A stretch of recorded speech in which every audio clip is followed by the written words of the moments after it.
Hindi bababa sa 7 sugatan matapos araruhin ng pampaserong jeep ang 8 sasakyan sa Caloocan. Ang driver ng jeep hawak na ng mga pulis. May unang balita si Bea Pinlac. Kinaladkad. Daming kinaladkad. Mga nakatumbang sasakyan at may mga nakahandusay sa gitna ng kalsada. Yan ang eksena sa bahagi ng Samson Road sa Caloocan City mag-aalas 10 kagabi matapos araruhin ng isang pampasaherong jeep ang nasa 8 sasakyan.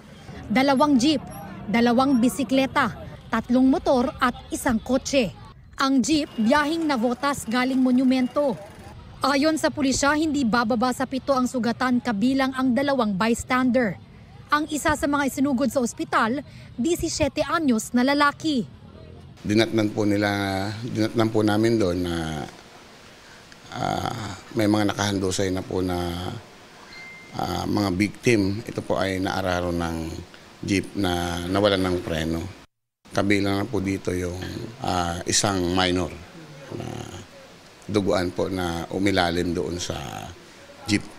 May iba pa raw na nagtamo ng mga minor injury tulad ng tinderong ito na nagalusan sa paa matapos salpukin ng jeep ang kanyang pedicab na ginagamit niya bilang tindahan ng siomai. Wasak ang gulong ng pedicab, tumilapon at nagkalat sa daan ang kanyang mga paninda.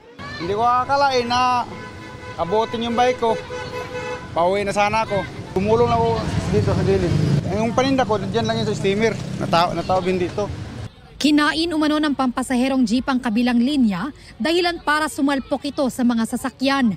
Isa sa mga nadamay ang jeep ni Mang Reynante na may sakay raw na 5 pasahero. Yung jeep yung nasa lubong namin, tapos ang bilis pang nangyari sa umilag ako, naabot pa rin niya ako. Kasi tumawid siya sa kabilang lane din parang counterflow gawin niya May isa din pala ako ng pasahero na tamaan din sa loob Pumagit na raw ang jeep na minamaneho niya sa nag-counterflow na jeep at sa isa pang jeep na kasunod niya. Sumunod si tatay sa likuran ng jeep ko, binangga niya rin ako.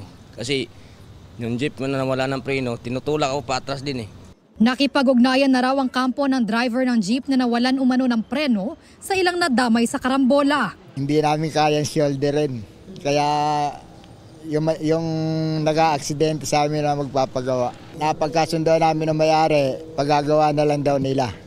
Patuloy pa ang investigasyon ng pulisya sa karambola.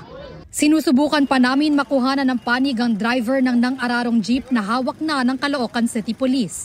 Posible siyang maharap sa reklamong reckless imprudence resulting in damage to property and multiple physical injuries. Ito ang unang balita. Bea Pinlac para sa GMA Integrated News.